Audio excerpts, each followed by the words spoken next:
right, so for the floor, you're going to come down onto your back. And if you just did the standing workout, then hopefully the hips should be kind of limbered up a little bit from hinging forward and getting some squats in. So we're going to do some glute bridges either way. You can build on this, push the knees apart so it's a little bit of a clamshell-like motion. And then just lower down and see if you can stiffen up the back. So if you've just done the workout standing, then this will build on that. Otherwise, these glute bridges should be a nice warm-up. Right? So try to stiffen up your back so that you're not rolling up and down, right? But you can put your pinky fingers sort of right there in the crease of the hip, and you're just pushing up into your pinky fingers and then folding over your pinky fingers on the way down. So it's kind of like a stiff board up the back feeling. This also means that when you lower down, the glutes will touch the mat, but not the low back. There'll be a little bit of space there, right? And it's not a crisis if that doesn't make any sense and you just go up and down, you're still getting the hip movement.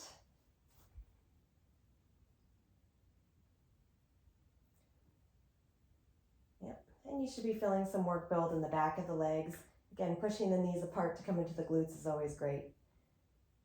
Okay, and then next time you lower down, you can bring the feet wider apart, get the 90-90 stretch so we get some rotation.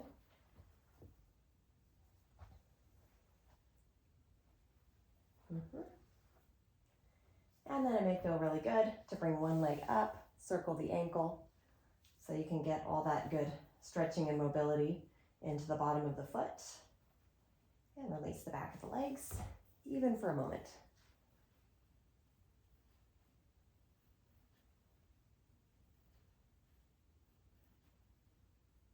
Okay, so if you have your water bottles or dumbbells, you can go ahead and start a set of chest fly and pullover.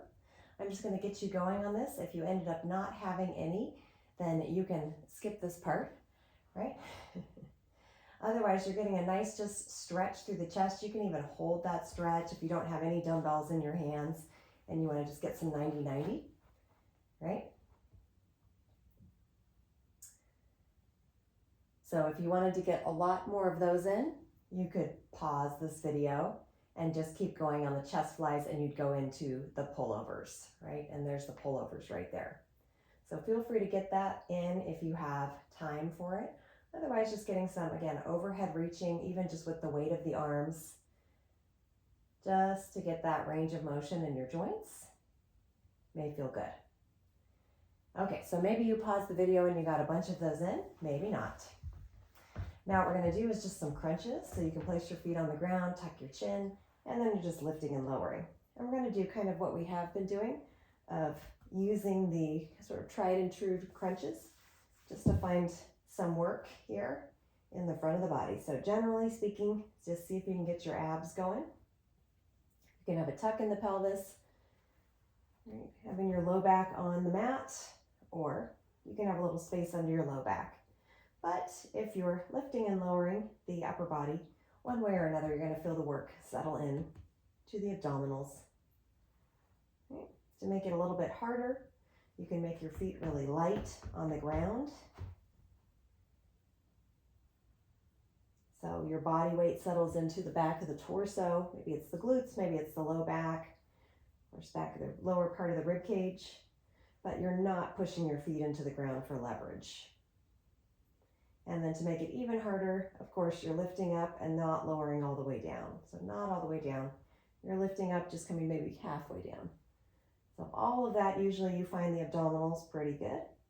Try to get a tuck in your chin and look towards your belly instead of the ceiling. And everything should be pretty well connected now.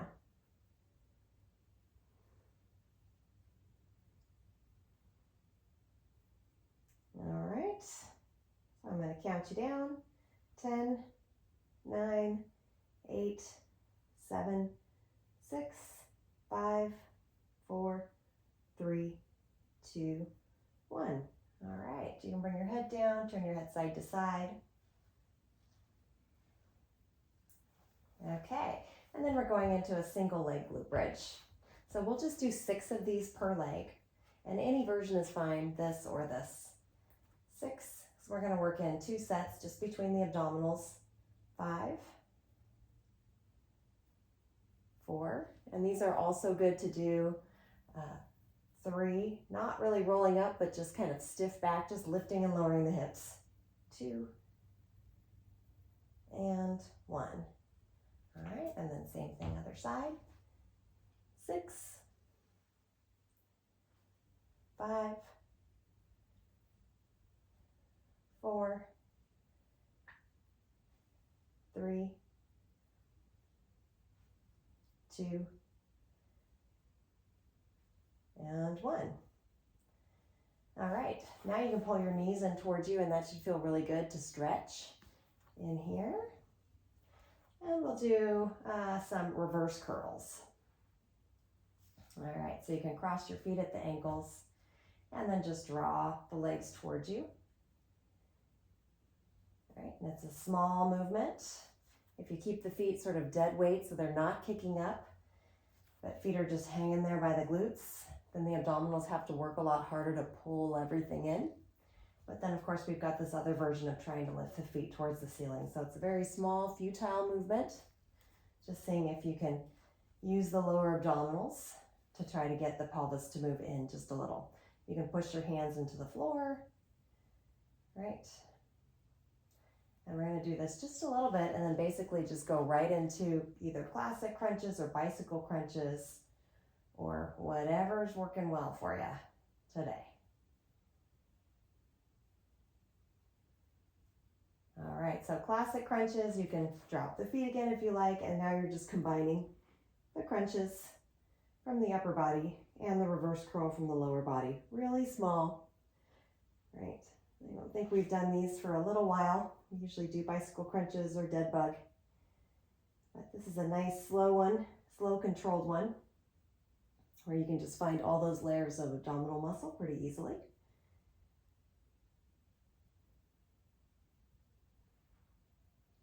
And from here, 10, 9, 8, 7, 6, 5, 4, 3, 2, 1. All right. After this one, it may feel nice to stretch out the arms and legs, let the ribs pop up. Should have gotten the length of the abdominals. So that should feel kind of nice. And we've got our 6 single leg glute bridges on each side. All right, so here we go. 6, 5, 4, 3, 2, and 1. And then same thing other side. 6, 5, 4, 3, 2, and 1. Just 2 more things to do in this video. Spinal rotation, you can start even just with this, the sideline one, and then bird dog. If you want to get more direct abdominal work in, you can just do another set of those classic crunches, right? But if you're short on time, you can move on to the others. All right, so laying on your side, I'm going to do just 3 of these on each side. So inhale, reach the top hand up. Exhale, open without letting the legs shift too much. Stay there to take your inhale, expand into the sides of the ribs. And then exhale, come all the way back. Inhale, top hand up. Exhale, open. Inhale, stay, expanding. And exhale, all the way back. Inhale, top hand up. Exhale, open. Inhale, stay. And exhale, all the way back. Okay, same thing other side.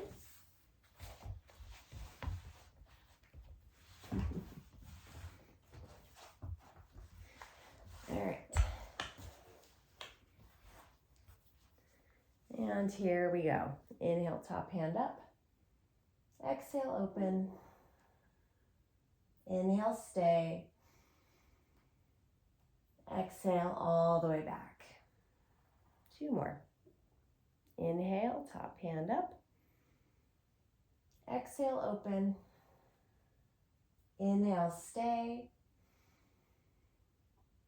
Exhale all the way back.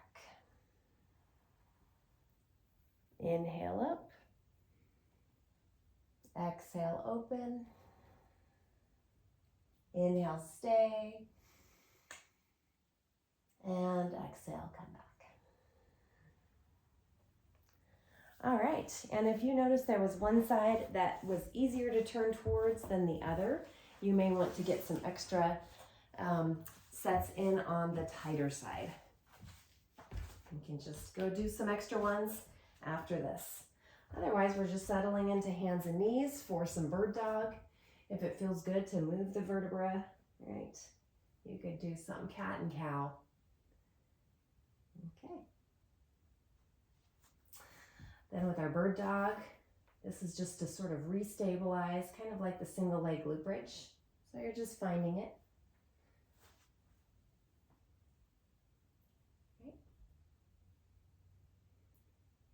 And seeing if this can also be an everyday one. I tried to make all of these workouts that you could do every day, right, whenever you have the time. And maybe 2 more, or whatever evens you up.